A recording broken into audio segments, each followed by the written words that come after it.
En este tiempo vamos a empezar a estudiar el capítulo 2 exegéticamente. Ya habíamos analizado el capítulo 1, que prácticamente fue una autobiografía de estos jovencitos, estos adolescentes judíos que eran consagrados al Señor y que recibieron el entrenamiento de 3 años en todo lo que corresponde a la lengua, la cultura, la administración de los caldeos. Y en este capítulo 2 vamos a ver que ese don que Dios le había dado especialmente a Daniel, lo vamos a ver en práctica ahora. Y aquí comienza en el capítulo 2 lo que la Biblia llama el tiempo de los gentiles, con el sueño de Nabucodonosor, con lo que representa aún en la actualidad ese sueño. Así que vamos a entrar en materia directamente porque hay mucho que hablar en este capítulo 2 y lo vamos a dividir en 2 partes. Así que vamos a esta primera parte, vamos a tratar de estudiar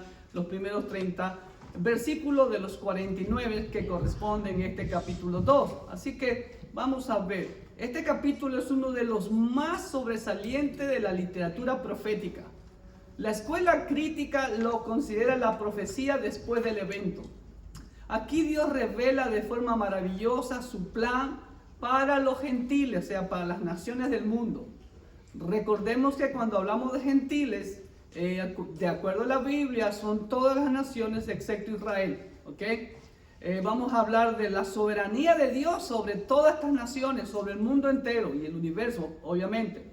Y vamos a hablar en este capítulo 2 prácticamente del sueño que Dios le da a Nabucodonosor, rey de Babilonia, del establecimiento del reino mesiánico, al final de la representación de estos 4 reinos en la estatua. Así que vamos a leer el versículo número 1 que dice así.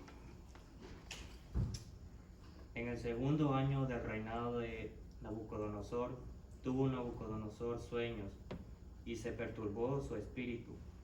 Ok, aquí dice en el segundo año del reinado de Nabucodonosor, pero ya vimos en el capítulo 1 que los jovencitos fueron presentados 3 años después de su entrenamiento al rey Nabucodonosor. Ahora bien, no hay ninguna incongruencia con respecto a las edades. El punto es que capítulo 2, Daniel lo está tabulando, por así decirlo, de acuerdo al cómputo babilónico. Porque el primer año del reinado de los caldeos era el año de la ascensión y no se contaba como tal. Ya, por así decirlo, a partir del siguiente año ya se contaba como primer año, segundo año. Entonces aquí viene a ser el tercer año de acuerdo al cómputo babilónico. ¿Ok? Entonces el mismo año que terminaron el entrenamiento Daniel y sus amigos, ¿no? Nabucodonosor tuvo sueños. Miren lo que dice sueños, está en plural. Ahora, puede ser que sea la repetición del mismo sueño. ¿Ok? Y se perturbó su espíritu y se le fue el sueño. Dejó de dormir, dice en el original. ¿Ok? Parece ser que este sueño, pues, era tan fuerte, tan preocupante, tan inquietante para el rey, que prácticamente no durmió en toda esa noche. Así que vamos al punto número 1. Es el tercer año de acuerdo con el cómputo babilónico. Es decir, en el mismo año que terminó el entrenamiento de Daniel y sus amigos. Nabucodonosor tuvo sueños o repetición de este sueño, el cual fue traumático para él. Y en el original dice que se golpeó a sí mismo su espíritu y no pudo dormir. O sea, tan fuerte fue este sueño que quedó, como por así decirlo, en shock. Y entonces, versículos 2 y 3 dice así. Hizo llamar el rey a magos, astrólogos, encantadores y caldeos para que le explicasen sus sueños. Vinieron pues y se presentaron delante del rey, y el rey les dijo: he tenido un sueño, y mi espíritu se ha turbado por saber el sueño. Muy bien, aquí tan grande era la preocupación del rey, que ojo, miren lo que dice, hizo llamar a magos, astrólogos, encantadores y caldeos. Vamos, tal vez usted primera vez que escucha estos títulos, pero vamos a ver ¿Qué significan estos títulos? Tan preocupante fue que llamó prácticamente todos estos títulos eran de todos los sabios que habían en Babilonia. Y los magos, en hebreo es Hartumim, que son los conocedores de los misterios sagrados y las ciencias ocultas. Esos son los magos, los Hartumim. ¿Ok? Después dice que menciona Daniel a los astrólogos. Los astrólogos son los Ashapiyí, los que contemplan los cielos y buscan señales en las estrellas con el propósito de predecir eventos. ¿Ok? Esos son los astrólogos. Después tenemos a los encantadores, los Mekashepiyim, los que usaban la magia y el exorcismo invocando espíritus malignos. ¡Wow! Estos eran los encantadores. Y después tenemos a los caldeos. La palabra caldea o caldeos se usaba en dos significados. Número uno, significaban todos aquellos de esta región. Eran los caldeos. Era un gentilicio. Pero también se usaba el título de caldeos o Kasdim a esa casta sacerdotal o clase de hombres sabios. En general, todos estos hombres eran los sabios de Babilonia. Entonces, vemos la preocupación del rey que hizo llamar a todos los sabios de Babilonia para que le dijeran el sueño, ¿sí? Para que le explicasen sus sueños. Ojo, nuevamente vemos sueños en plural, ¿ok? Vinieron pues y se presentaron delante del rey, y el rey les dijo: he tenido un sueño y mi espíritu se ha turbado por saber el sueño. Entonces, tan grande era que, y el rey solamente les dice que tuvo un sueño, pero ojo, no les cuenta, no les revela cuál fue su sueño, ¿ok? Entonces, en versículo 4 nos dice así: Entonces hablaron los caldeos al rey en lengua aramea: Rey, para siempre vive. Di el sueño a tus siervos y te mostraremos la interpretación. Muy bien, aquí en este versículo 4 empieza la división, o parte de la división, por así decirlo, del libro de Daniel. A partir del capítulo 2, versículo 4, como ustedes leen ahí, dice: entonces hablaron los caldeos al rey en lengua aramea. Esta es la porción más sobresaliente escrita en la Biblia de un idioma diferente al que se fue escrito en el antiguo pacto, el arameo.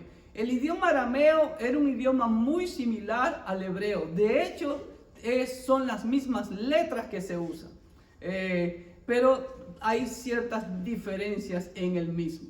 Entonces, desde este versículo hasta todo el capítulo 7, que termina en el versículo 28, fue escrito en arameo. ¿Por qué? Porque se trata del curso, del carácter y la crisis del poder y tiempo de los gentiles, como el Señor lo menciona en Lucas 21:24. Miren lo que dice Lucas 21:24. Y caerán a filo de espada y serán llevados cautivos a todas las naciones, y Jerusalén será hollada por los gentiles, hasta que los tiempos de los gentiles se cumplan. Ojo, plural, los tiempos de los gentiles se cumplan. ¿Ok?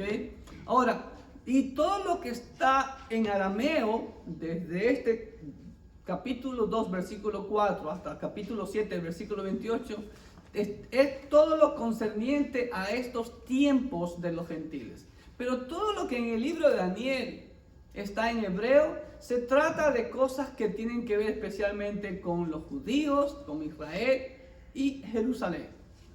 Ahora, tanto los babilonios como los egipcios, miren lo que dice ahí en el versículo 4. Entonces hablaron al rey en lengua aramea: Rey, para siempre vive, di el sueño a tus siervos y te mostraremos la interpretación. Según la historia y la arqueología, se han encontrado evidencias de que tanto los babilonios como los egipcios compilaban, guardaban los sueños, ¿no? Y también las posibles interpretaciones de lo mismo. Posiblemente, como dice uno de los comentarios del doctor Evis Carballosa, Dice que posiblemente estos sabios guardaban uno de esos escritos para más o menos ver qué es lo que soñó el rey y dar una posible interpretación. ¿Ok? Entonces era muy común. Ahora, el hecho de los sueños en esos tiempos, y más para los reyes, era cosa muy preocupante. Recuerde que los reyes en ese tiempo eran paganos y tenían muchos dioses paganos. Y se asustaban fácilmente si era un sueño, por así decirlo, que tendría que atentar contra su vida o contra su reino. Y eso fue aparentemente lo que le pasó a Nabucodonosor. ¿Ok? Miren lo que nos dice Nabucodonosor en el versículo 5. Respondió el rey y dijo a los caldeos: el asunto lo olvidé. Si no me mostráis el sueño y su interpretación, seréis hechos pedazos y vuestras casas serán convertidas en muladares. En muladares. Ok, ahora, siempre les he dicho que hay ocasiones en la Biblia nuestra en español que la traducción no es lo mismo que en el original. Aquí nos hace ver algo que es totalmente erróneo a lo que el original nos dice. Miren lo que dice el versículo 5. Respondió el rey Nabucodonosor a los sabios y le dijo: el asunto lo olvidé. Esa frase no está correcta en el original. En el original no es que Nabucodonosor olvidó el sueño, sino que dice: mi decisión es firme. Si ustedes no me muestran el sueño, ¿sí ven? Y su interpretación, por eso dice más adelante, punto y coma, dice: si no me mostráis el sueño y su interpretación, ustedes serán hechos pedazos, serán descuartizados. Era una forma cruel de castigo, especialmente que imponían los babilonios. ¿Ok? Y vuestras casas serán convertidas en muladares. ¿Qué significa eso? Que toda la familia de estos sabios y sus propiedades iban a ser destruidas. Quizás Nabucodonosor dudara de la verdadera interpretación que los sabios le darían. ¿Por qué? Porque si usted, si ya sabe la historia del sueño que tiene que ver con su reino, entonces él dudaría, porque habían sucedido, y de hecho en la Biblia vemos casos de que castas sacerdotales, por así decirlo, le quitaban el reino a algún rey, ¿ok? O parte de los sabios o de los príncipes. Entonces él quería asegurarse por sí mismo de que la interpretación era correcta. De lo contrario, ellos serían descuartizados y sus casas y familias destruidas. ¿Ok? Entonces, por eso no les dice el sueño. Porque si realmente ellos eran lo que pretendían ser, tendrían que saber cuál era el sueño. ¿Ok? Y aquí vamos a leer versículos 6 al 9. Y si me mostrareis el sueño y su interpretación, recibiréis de mí honores y favores y gran honra. Decidme pues el sueño y su interpretación. Respondieron por segunda vez y dijeron: diga el rey el sueño a sus siervos, y le mostraremos la interpretación. El rey respondió y dijo: yo conozco ciertamente que vosotros ponéis dilaciones porque veis que el asunto se me ha ido. Si no me mostráis el sueño, una sola sentencia hay para vosotros. Ciertamente preparáis respuesta mentirosa y perversa que decir delante de mí, entre tanto que pasa el tiempo. Decidme pues el sueño para que yo sepa que me podéis dar su interpretación. Ojo, nuevamente el rey insiste. Si por el contrario ellos le podían decir el sueño que tuvo, iban a ser muy recompensados, dice aquí, iban a recibir dones y favores y una gran honra, iban a ser puestos en alto. Pero de lo contrario, vuelve a enfatizarlo, serán descuartizados. Ahora bien, y miren lo que dice el versículo 8, nuevamente hace hincapié en nuestra Biblia en español de que el asunto se le había ido. Eso no dice en el original. En el original dice que el rey dice así: ustedes ponen dilaciones porque entienden que mi decisión es firme. Y están haciendo tiempo, dice. Están ganando tiempo. Eso es lo que quiere decir dilación. Ahora, ¿tiempo para qué? Por eso dice el versículo 9. Si no me mostráis el sueño, una sola sentencia es para ustedes.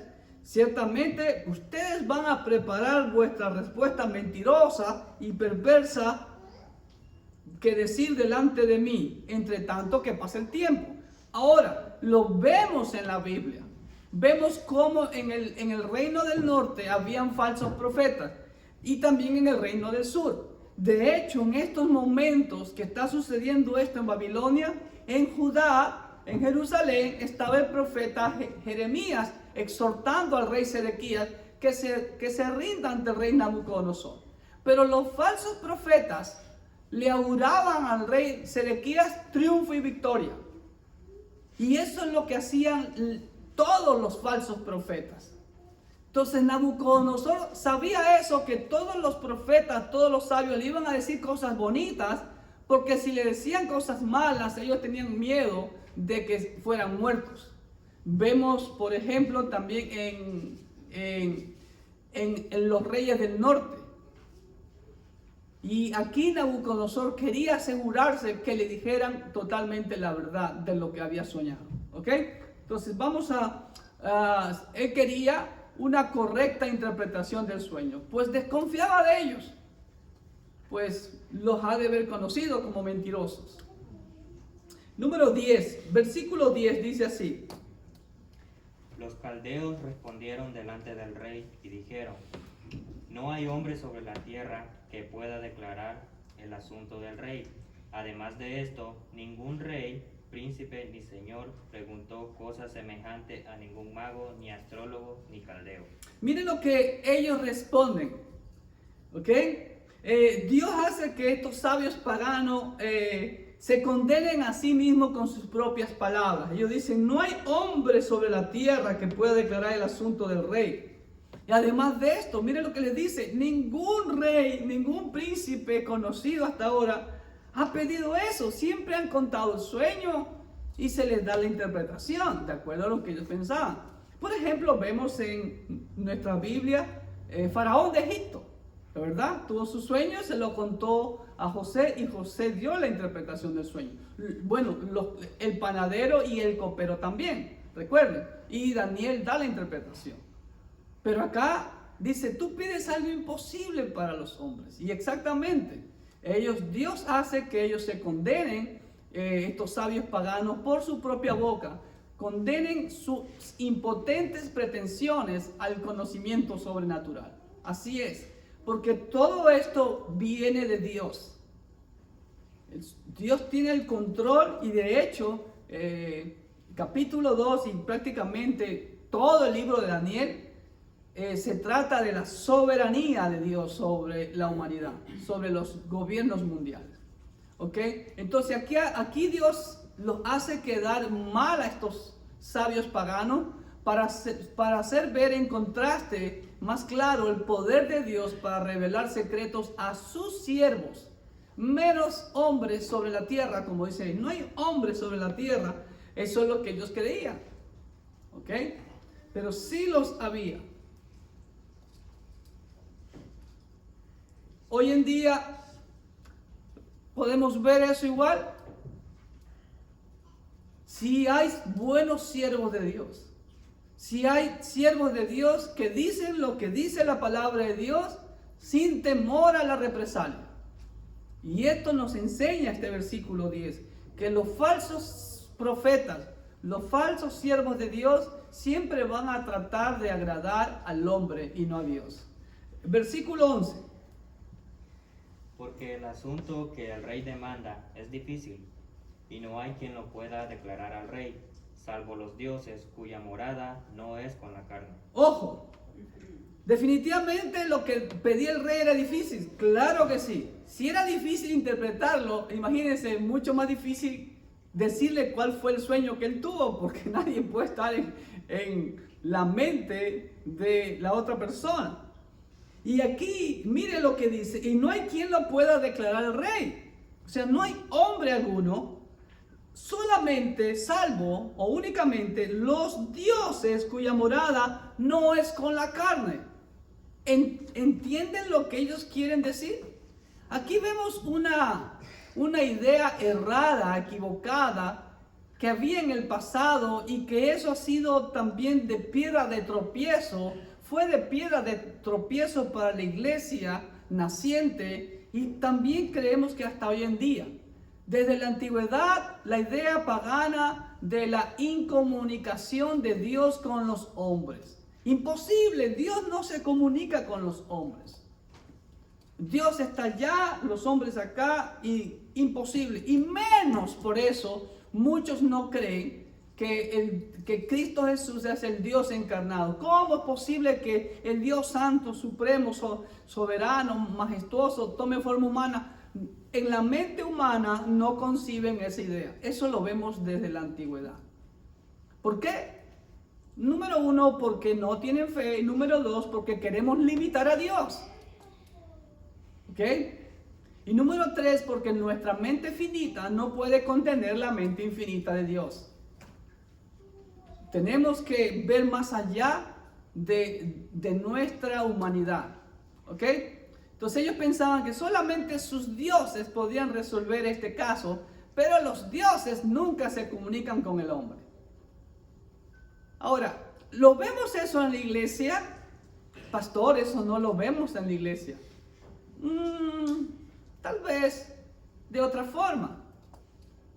Pero no sé si a usted le ha pasado, o algún siervo que me esté viendo, dice, pastor, ore por mí, que usted está más cerca de Dios. ¿No han escuchado esa frase? Yo la he escuchado aún dentro de la iglesia cristiana evangélica, protestante, como le quieran llamar y todo. ¿Ok? Que no le piden oración a un hermanito por ahí que ore, sino que le pide oración al pastor porque él está más cerca de Dios. ¿Eso es verdad? No, hermanos. Dios está en todas partes. Y si usted es un hijo de Dios, el Espíritu de Dios vive en usted. Amén. Versículos 12 y 13 dice así, fuerte que. Por esto, el rey con ira y con gran enojo mandó que matasen a todos los sabios de Babilonia. Y se publicó el edicto de que los sabios fueran llevados a la muerte. Y buscaron a Daniel y a sus compañeros para matarlos. Ojo, wow, ¿qué podemos aprender aquí en estos dos versículos? Aquí vamos a ver nuestro personaje principal es el rey de Babilonia. Escucha una respuesta negativa de quien eran los únicos en quien él podía confiar de pronto. Imagínense. Entonces vemos aquí que el rey parece ser que pierde los estribos y eso no era la virtud del rey. Parece ser que el autocontrol no era una virtud del rey Nabucodonosor, porque la respuesta de los sabios le llenó de ira. ¿Ok? ¿Y cuál fue la orden? Que todos los sabios sean llevados a la muerte. Y buscaron a Daniel y a sus compañeros para matarlos. Imagínense, parece ser que Daniel y sus compañeros no estaban llamados a esta reunión de sabios. Pero igual fueron a buscarlos para matarlos. ¿Ok? Entonces aquí pues la culpa de Pedro la paga Juan, la pagan todas. Y eso hoy en día también vemos en nuestro medio eclesiástico, por así decirlo, ¿no? Tildan a todos como iguales, ¿ok? Así que pues buscan a Daniel y aquí ya va a entrar en escena este gran siervo de Dios. Versículo 14. Daniel entonces escucha la orden de que van a ser muertos y mire cómo actúa Daniel, versículo 14. Entonces Daniel habló sabia y prudentemente a Arioc, capitán de la guardia del rey, que había salido para matar a los sabios de Babilonia. Ok, ¿qué podemos ver aquí en nuestro personaje de este versículo 14? Daniel, aquí podemos ver el carácter que debe mostrar un cristiano. Sabio y prudente. Dice, entonces Daniel habló sabia y prudentemente a Arioc. ¿Ok? Capitán de la guardia del rey. ¿Quién era este Arioc, capitán de la guardia del rey? El capitán de la guardia del rey era el que ejecutaba prácticamente todas las órdenes del rey. Y lo que el rey decía se hacía. Si no lo hacía, el capitán era muerto. Cuando Nabucodonosor invade Jerusalén, un capitán estuvo a cargo de llevar la destrucción como se le ordenó el rey, y ese capitán también estuvo a cargo de que el rey Nabucodonosor le dijo: cuida de Jeremías, a él no me lo toques, no lo mates. Imagínense, y ofrécele todo y que venga a Babilonia si desea venir. ¿Ok? Entonces, pero vemos aquí que Daniel actúa sabia y prudentemente, como debe ser la actitud, el carácter, la personalidad de todo hijo de Dios. Y por esta razón haya gracia ahora con el capitán de la guardia. Ya vimos que él halló gracia también en el capítulo 1 con Melsar, el encargado de ellos, de su entrenamiento. ¿Ok?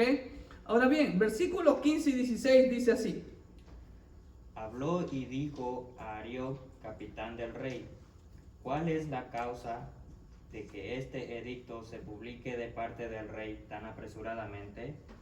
Entonces Arioc hizo saber a Daniel lo que había, y Daniel entró y pidió al rey que le diese tiempo y que él le mostraría la interpretación al rey. Muy bien, aquí parece que Daniel entendía cómo Dios actuaba y sigue el modelo de Dios, hacer preguntas. A ver, Arioc, ¿cuál es la causa de este edicto? ¿Cuál es el problema? ¿Cuál es la situación? ¿Ok? Entonces, miren, Arioc se lo dijo: discúlpenme, un momentito. ¿Quién es Daniel y quién es Arioc? Daniel es un esclavo. Arioc es el amo de él. ¿El amo le tiene que dar cuentas a un esclavo? No. Pero aquí vemos esa gracia soberana de Dios que hace que este hombre capitán de la guardia escuche y le dé respuesta a Daniel. Y no solamente eso, que le da gracia, y parece ser que Arioc intercede con Nabucodonosor para que escuche a Daniel. Y miren lo que dice el versículo 16: y Daniel entró y pidió al rey que le diese tiempo. ¿Escuchó? El rey dijo: no les voy a dar tiempo a los sabios. Ustedes están dilatando el asunto para ganar tiempo. Si no me dan el sueño y la interpretación, seré destruido. Pero ahora viene Daniel y dice: hey rey, dame un poco de tiempo. ¿Y qué dice? ¿No? Y parece ser que el rey se lo dio. ¿Ok? Entonces vemos cómo la obediencia, y vemos ese principio que la Biblia lo enseña de tapa a rabo, de Génesis y Apocalipsis. La obediencia, trae bendición. Daniel halló gracia una vez más ante el rey, y vemos que este rey pagano confiaba en Daniel, porque le dio el tiempo para que le dé la interpretación. Versículos 17 y 18. Aquí vamos a ver algo maravilloso. Lo que debe de hacer todo cristiano cuando se presente cualquier situación, cuando se nos presente cualquier situación. 17 y 18, secretario. Luego se fue Daniel a su casa e hizo saber lo que había a Ananías, Misael y Azarías, sus compañeros, para que pidiesen misericordias del Dios del cielo sobre este misterio, a fin de que Daniel y sus compañeros no pareciesen con los otros sabios de Babilonia. Muy bien, ojo, ¿qué hace aquí Daniel? Convoca un culto de oración. Busca la presencia de Dios, es lo que todos debemos hacer ante cualquier situación. Buscar la presencia de Dios, buscar el rostro de Dios en humildad, en humillación. Ese es el carácter cristiano en acción. Y reúne a sus compañeros de batalla. Vemos ahí el principio, ¿sí? Vemos allá en el libro de Hechos que la iglesia oraba cuando Pedro estaba encarcelado. La importancia de la oración, hermanos queridos. La importancia de reunirnos como familia, como miembros del cuerpo de Cristo en oración. Reúne a sus compañeros de batalla para hacer un culto de oración e intercesión. ¿Ok? Versículo 18. ¿Para qué? Para que pidiesen misericordia del Dios del cielo sobre este misterio. Escúcheme bien. Primera vez en la Biblia que aparece la palabra misterio. Y de hecho, aparecen unas 35 veces, según investigué, en toda la Biblia. Y donde más aparece esta palabra misterio es en el libro de Daniel, 8 veces. Y de ahí en el libro de Efesios, Pablo también ya dice los misterios están revelados. ¿Okay? En el libro de Efesios aparece 7 veces la palabra misterio. Ahora, vemos esta nueva expresión. Ojo lo que dice Daniel. Versículo 18. A fin de que Daniel y sus compañeros no pereciesen con los otros sabios. Ahora bien, dice el Dios del cielo, perdón, al principio, para que pidiesen misericordias del Dios del cielo. Si ven esa expresión, Dios del cielo o Dios de los cielos, es la expresión que comienzan a usar en ese tiempo los israelitas. Tanto Esdras como Nehemías usaron esta expresión. ¿Por qué? Porque Daniel, Ananías, Misael y Azarías entendía de que Dios no estaba limitado al templo, como muchas veces la gente piensa, no, aquí está Dios, solo aquí está Dios en el templo y ya fuera de estas paredes no está Dios. Absurdo. Dios está en todas partes, en toda su plenitud. Así que después de que la gloria de Dios se apartó del templo y fue destruido, ahora se le llama el Dios del cielo, pues estos siervos de Dios no tenían una noción limitada de Dios, porque el soberano Dios no está limitado a un edificio o templo. Salomón lo dijo cuando inauguró el templo. Es verdad que Dios habitará aquí, ni los cielos de los cielos te pueden contener, menos este pequeño edificio que he preparado para ti, dice el Señor. ¿Ok? Y miren lo que dice en Esdras, capítulo 1, versículo 4. Ahí vemos cómo Esdras se dirige al Dios de los cielos. Y a todo el que haya quedado en cualquier lugar donde more, ayuden a los hombres de su lugar con plata, oro, bienes y ganado, además de ofrendas voluntarias para la casa de Dios, la cual está en Jerusalén. El versículo 12 es, así ha dicho Ciro, rey de Persia, Jehová, el Dios de los cielos, plural, me ha dado todos los reinos de la tierra y me ha mandado que le edifique casa en Jerusalén. Es Nehemías 1:4, también lo dice así. Nehemías 1:4. Cuando oí estas palabras me senté y lloré e hice duelo por algunos días y ayuné y oré delante del Dios de los cielos.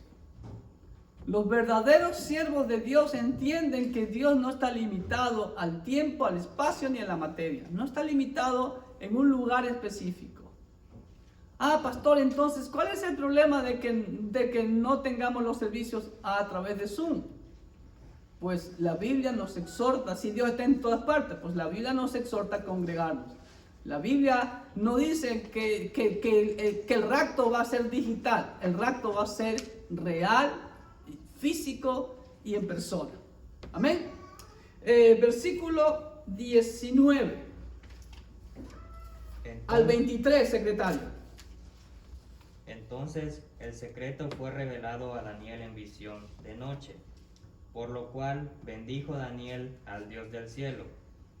Y Daniel habló y dijo, sea bendito el nombre de Dios de los siglos, de siglos en siglos, porque suyos son el poder y la sabiduría.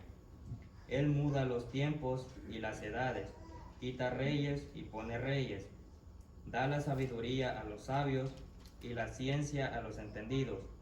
Él revela lo profundo y lo escondido, conoce lo que está en tinieblas, y él mora la luz. A ti, oh Dios de mis padres, te doy gracias y te alabo, porque me has dado sabiduría y fuerza. ahora me has revelado lo que te pedimos, pues nos has dado a conocer el asunto del rey. Muy bien, wow. Para algunos, esta porción del capítulo 2 de Daniel, le han llamado el Salmo de Daniel. Esto es una doxología. Son las expresiones de un hombre que tiene una intimidad con Dios y en base a esa intimidad con Dios, Dios responde a su petición, porque todo también está dentro del plano de la voluntad de Dios. Y Dios le revela a Daniel el asunto. Dice, entonces el secreto fue revelado a Daniel en visión de noche. ¿Estaba dormido Daniel? No. No dice sueño de noche, dice visión. Y la palabra visión en hebreo es hesbá, que quiere decir que no está dormido. ¿Ok?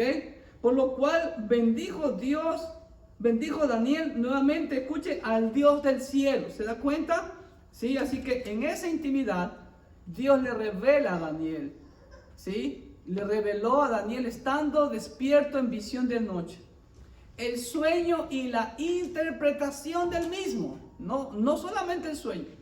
Y Daniel reconoce la soberanía de Dios y da 6 razones por las que estos jóvenes alaban y agradecen a Dios en esta doxología. Ojo también, Daniel no excluye a sus compañeros. En el versículo 23 dice, te pedimos, ¿ok? Está en plural. Ahora el versículo 20, mire lo que dice, y Daniel habló y dijo, sea bendito el nombre de Dios de siglos en siglos, por la eternidad, sea bendito, porque suyos, ahí vienen las 6 razones por las que Daniel alaba y al final agradece después de las 6 razones al Dios de los cielos. Número 1, suyos son el poder y la sabiduría. Nadie más. Si alguien está a falta de sabiduría, dice la Biblia, pídele a Dios que dará abundantemente. Segunda Timoteo 1:7 nos dice, porque Dios no nos da espíritu de cobardía, sino de poder, de amor y dominio propio. Ese espíritu, ese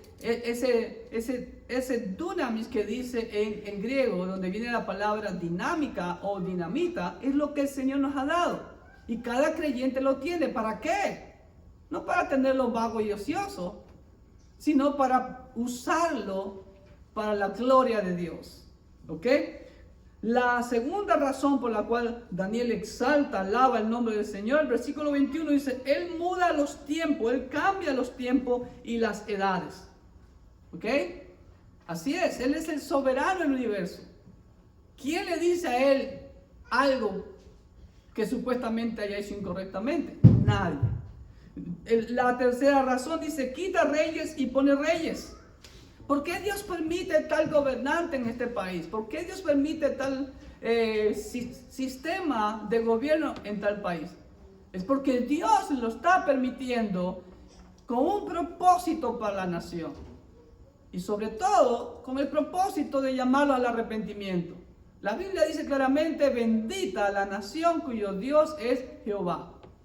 Entonces, si una nación quita a Dios del centro de sus vidas, Dios va a ponerles gobernantes que los van a afligir. Lo vemos en la historia de Israel. Aquí, Nabucodonosor, un rey pagano usado por Dios para castigar a su pueblo amado y querido. ¿Ok? La cuarta razón, da la sabiduría a los sabios y la ciencia a los entendidos. ¿Ok? ¿Se da cuenta? De Él es la sabiduría y ojo, y la ciencia, pero no la mal llamada ciencia. La ciencia fue creada por Dios para que le glorifique, pero la mal llamada ciencia hace lo contrario, ¿no? Aparta a Dios. Pero tienen que responder como alguna vez lo leí en una tarjetita en un restaurante que decía, toda ventana que el hombre descubre encuentra a Dios detrás de ella. Así es. Pero si un científico niega a Dios, está siendo más necio que cualquier persona en el universo, como dice el salmista. El necio dice no hay Dios. Pero el que verdaderamente es sabio y que verdaderamente entiende ciencia, va a decir, wow, esto es obra de Dios. No es obra de la naturaleza tampoco, porque no existe la madre naturaleza. ¿Ok? Quinta razón. Él revela lo profundo y lo escondido. ¿A quién se lo revela? ¿A todo el mundo? No. A sus siervos obedientes. Recuerden José en Egipto, ¿ok? A los profetas. Ahora que estábamos leyendo Segunda de Reyes, el rey de Siria, Ben-Hadad, si no me falla la memoria, hacía planes para destruir a Israel. Pero Dios le hacía saber todos los planes de Ben-Hadad a Eliseo, y Eliseo le decía al rey de Israel, mira, no vayas por allá porque allá el rey de Siria te ha puesto una emboscada. Y después, no vayas por allá porque el rey de Siria te ha puesto una emboscada. Y el rey Ben-Hadad, el rey sirio, se enojó, dijo, aquí hay un traidor conmigo porque todo lo que aquí planeamos lo sabe el rey de Israel. Y uno de sus siervos dijo, rey, es que tú no sabes. Allá en Israel está el profeta Eliseo. Y ese Dios le revela todo lo que tú haces aquí en secreto, se lo revela a él. Pues vamos a agarrarlo, a destruirlo a ese hombre. ¿Sí ve? Y fueron a acercar una ciudad, pero ahí Dios los ciega y se los lleva mansitos. Eliseo marchando, capitán manda a Samaria, porque estaban con los, como que los habían hipnotizado, por así decirlo, y después Eliseo pide que le abra los ojos, y cuando abren los ojos estaban en Samaria, rodeados por todo el ejército de Israel, y el rey de Israel pregunta, Padre mío, le dice a Eliseo, los mato, ¿cómo los vas a matar si están rendidos ante ti? Antes prepárales comida, le hicieron un banquete, fíjese, esa es la actitud correcta que debemos de hacer, ¿ok? Entonces, Dios es el que da, el que revela los secretos a sus siervos, ¿ok? Y por último dice que Dios conoce lo que está en tinieblas y con Dios mora la luz. ¿Y quién es la luz? Ahí está una alusión más a nuestro Cristo, que la vamos a ver más adelante en este capítulo 2 mismo, ¿ok? Así que siempre va de la mano el Padre, el Hijo y su Santo Espíritu, como aquí nos vemos, ¿ok? En 1 de Juan 1.5, miren lo que dice en 1 de Juan 1.5. 1 de Juan 1.5 dice, este es el mensaje que hemos oído de Él y os anunciamos, Dios es luz y no hay ningunas tinieblas en Él. Y Él termina dando esa doxología, versículo 23, a ti, oh Dios de mis padres, ojo, Dios de mis padres, ¿qué implicación vemos ahí? Lo que la Biblia enseña desde Génesis, la relación de Dios con el hombre. Lo que para los paganos era imposible, Dios lo revela desde el inicio mismo del Génesis, ¿no? Dios nos creó para tener una relación. A ti, oh Dios de mis padres, te doy gracias y te alabo porque me has dado sabiduría y fuerza. Y ahora me has revelado lo que te pedimos. Equipo, no se alaba el solo Daniel, vemos la humildad de Daniel, ¿ok? Nos has dado nuevamente a los cuatro, has dado a conocer el asunto del rey. Amén. Pues esa debe ser la actitud cristiana, el carácter cristiano. Buscar a Dios en oración, buscar su rostro cada vez que haya alguna circunstancia, por más difícil que parezca. ¿Ok? Versículos 24 y 25, secretario. Después de esto, fue Daniel a Arioc, al cual el rey había puesto para matar a los sabios de Babilonia, y le dijo así: no mates a los sabios de Babilonia, llévame pues a la presencia del rey, y yo le mostraré la interpretación. Entonces Arioc llevó prontamente a Daniel ante el rey, y le dijo así: he hallado un varón de los deportados de Judá, el cual dará al rey la interpretación. Respondió el rey y dijo a Daniel, al cual llamaban Belsasar: ¿podrás tú hacerme conocer el sueño que vi y su interpretación? No, solo hasta el 25 mismo, gracias. ¿Okay? 24, 25. Ojo, ya Daniel y a sus amigos se les reveló el sueño y la interpretación. ¿Quién era el más interesado en saberlo? El rey. Imagínense, ¿ok? ¿Qué cosa diferente hubiera hecho Daniel? Daniel, si tenía un corazón egoísta, hubiera ido corriendo ante el rey.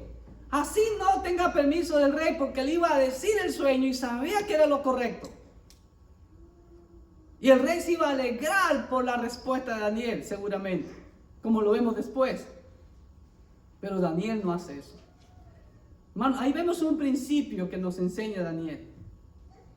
Vemos un principio de sometimiento a la autoridad inmediata. No se salta la autoridad. Y ese principio lo vemos en el ámbito militar. Un soldado que está a cargo del cabo, ¿no? Hermano Humberto. El cabo es el jefe inmediato del soldado. El cabo. ¿Y de ahí quién sigue? Un subsargento. Subsargento. Yo pensaba que era el teniente, si ven, no, yo nunca he sido militar. ¿Sí ven? ¿Sí ve? Entonces, el soldado, ¿a dónde va? Donde su cabo, ¿no? ¿Verdad? Y de ahí, el rango. Qué interesante que en el ámbito militar, en todas partes del mundo, se sigue ese principio. Pero pregunto, ¿en la iglesia se sigue ese principio? Selah. Meditemos. Daniel es obediente a las normas protocolarias. Pues no va directo donde el rey para hacerse y para sorprenderlo y quedar bien. No. El siervo de Dios no busca la gloria propia. El siervo de Dios es humilde. ¿Ok? El siervo de Dios sirve, no compite. ¿Ok? Va donde su autoridad inmediata, Daniel, Arión. Quien, acuérdense que también fue quien le pidió, y también por honrarlo a Arión. Porque Arión pudo haberlo matado a Daniel cuando fue a buscarlo. ¿Se dan cuenta? Miren, parece insignificante todo esto y muchas veces nos saltamos todas estas verdades porque no las escudriñamos. Y esos son principios que debemos de aplicarlos dentro de la iglesia. Entonces, él honró al capitán de la guardia, ¿sí? Y vemos que con eso, ¿sí? Este joven va ganando dignidad y autoridad. ¿Por qué? Miren lo que dice el versículo 24. No mates a los sabios de Babilonia. Llévame a la presencia del rey y yo le mostraré la interpretación. ¿Qué le está diciendo Daniel a Arioc? ¿Qué le está dando? Órdenes. Un momentito. El esclavo dándole órdenes a su amo. Porque la gracia de Dios estaba con su verdadero siervo. Amén. Hasta el punto de ordenar al capitán de la guardia de no matar a los sabios. Ahora, ¿pero qué hace Ariot en el versículo 25? Allá él, ¿no? Miren lo que dice Ariot. Y si eso ocurre con usted, pura coincidencia, no estoy yo acusándolo. Miren lo que dice el versículo 25. Entonces Ariot llevó prontamente a Daniel ante el rey, obvio, porque el asunto era de vida o muerte. Y le dijo así: yo he hallado un varón de los deportados de Judá, el cual dará al rey la interpretación. Tristemente, Ariot hace todo lo contrario de Daniel. Se acredita el haber hallado al que le resolvería el problema al rey. Se echa las flores. ¿Se dan cuenta? ¿Sucede eso hoy en día dentro de la iglesia? Sí, tristemente. Pero bueno, tenemos que enmendar. No debemos ser así. Recuerde que todos servimos al Dios de la gloria. Todos somos instrumentos en sus manos. Amén. 26.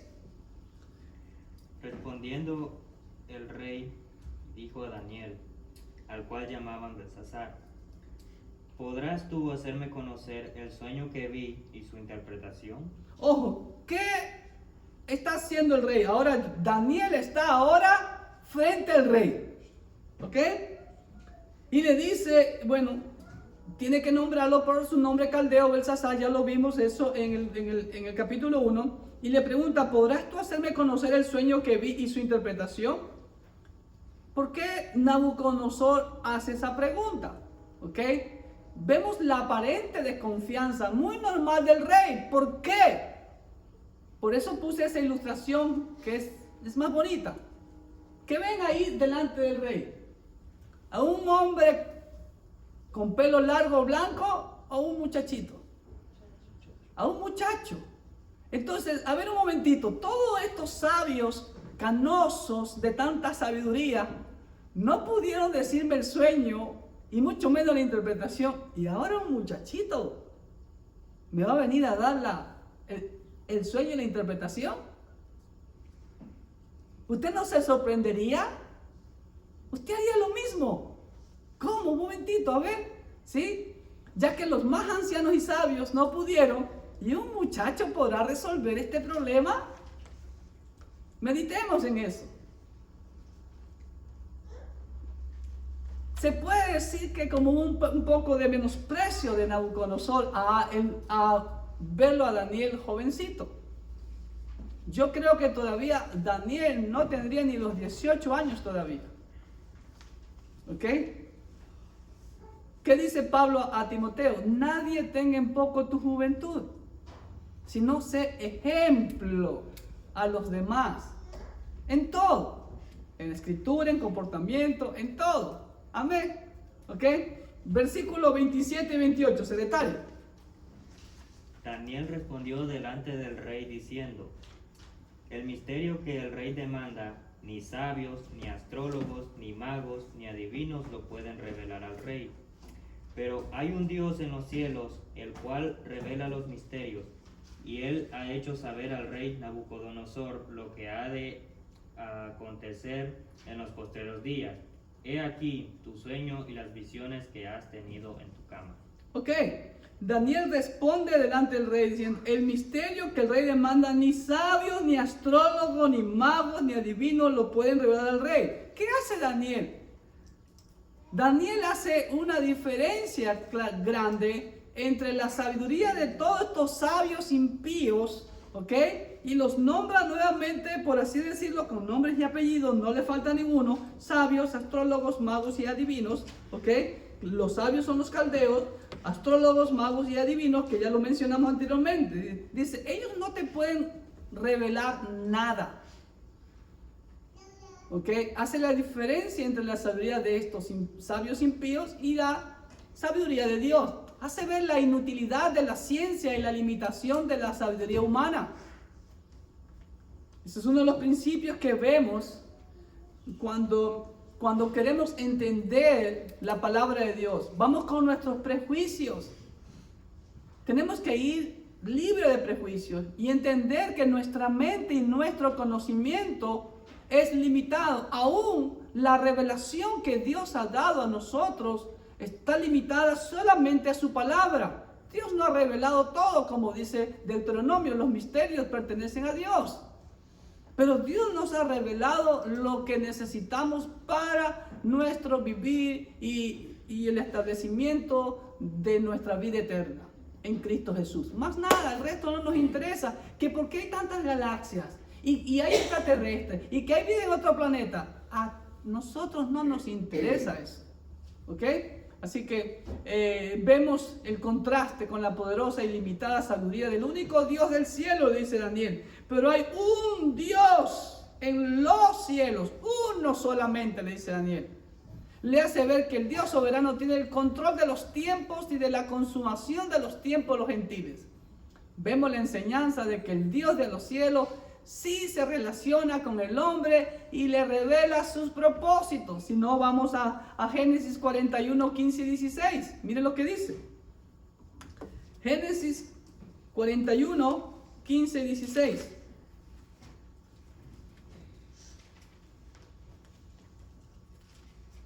Dice así. Y dijo Faraón a José, yo he tenido un sueño y no hay quien lo interprete. Seguro, Faraón, no hay hombre sobre la tierra. Mas he oído decir de ti que oyes sueños para interpretarlo. le dice a José. Ahora mira lo que dice el versículo 16. Respondió José a Faraón diciendo, no está en mí. Exacto. No, eso es de los hombres. Dios será el que dé respuesta propicia a Faraón. ¿Ok? Y le dice también en el versículo 25, entonces respondió José a Faraón, el sueño de Faraón es uno mismo. Dios ha mostrado a Faraón lo que va a hacer. Y versículo 32 le dice, y el suceder el sueño a Faraón 2 veces significa que la cosa es firme de parte de Dios y que Dios se apresura a hacerla. ¿Se dan cuenta? Miren lo que dice Lucas 8:10.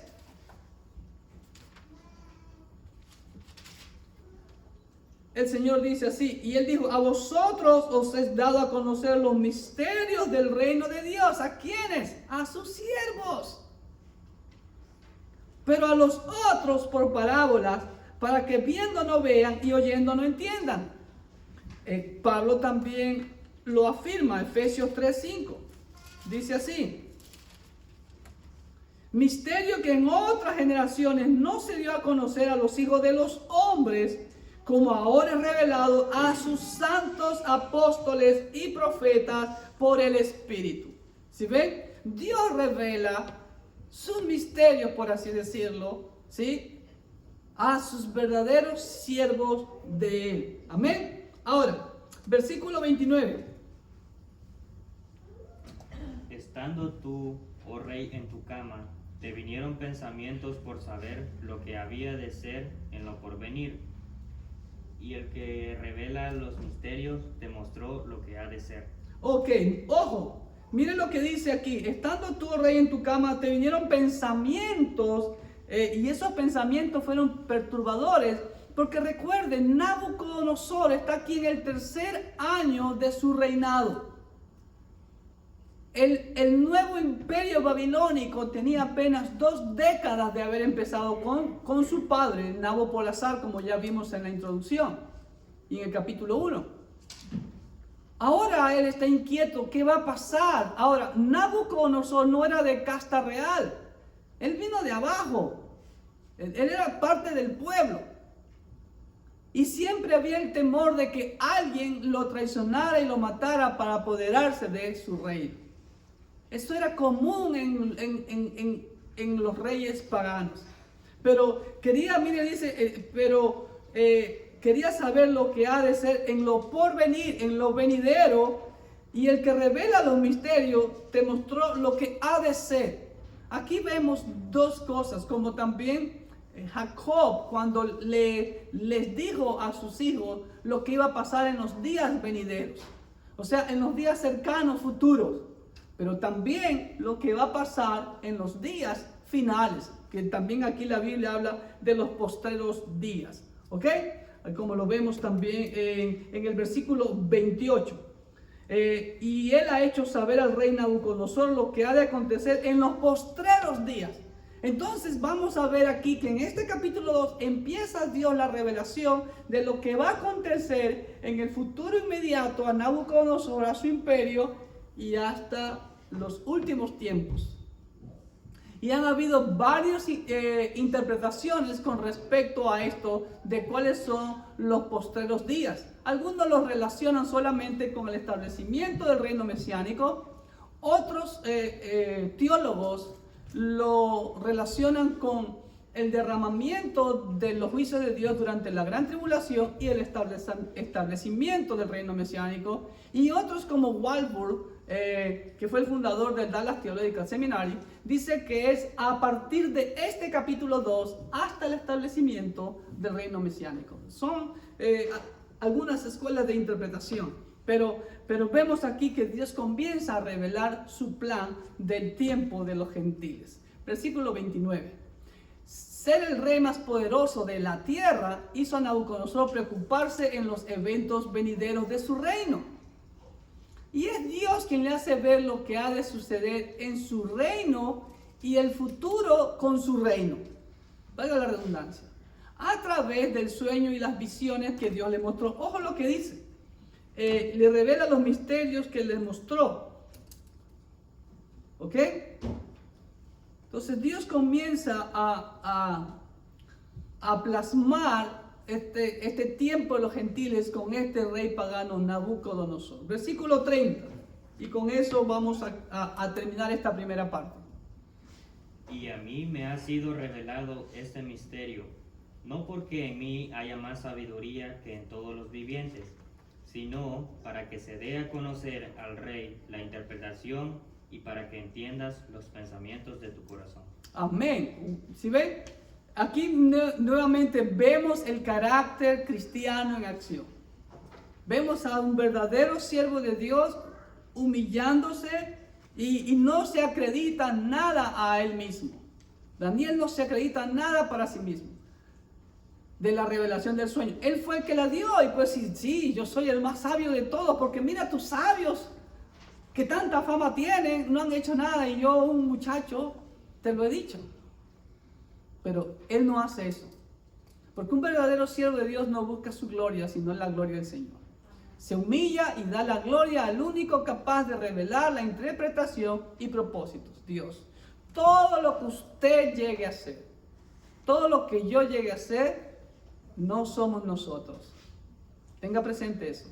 Es Dios obrando en nosotros. Y Dios puede hacer grandes cosas en cada uno de ustedes si ustedes se dejan usar por el Señor. Fue una de las famosas frases de Guillermo Carey o William Carey, conocido como el padre de las misiones mundiales. Si hacemos grandes cosas para el Señor hará grandes cosas con nosotros. Así que dejémonos obrar. Hasta aquí vemos principios fundamentales. Vemos el carácter cristiano en acción nuevamente de los siervos de Dios y vemos cómo Dios empieza a plasmar el tiempo de los gentiles con el primer rey pagano gentil, en este caso Nabucodonosor. Así que les esperamos en la siguiente parte para concluir este capítulo 2. Que Dios me los bendiga grandemente.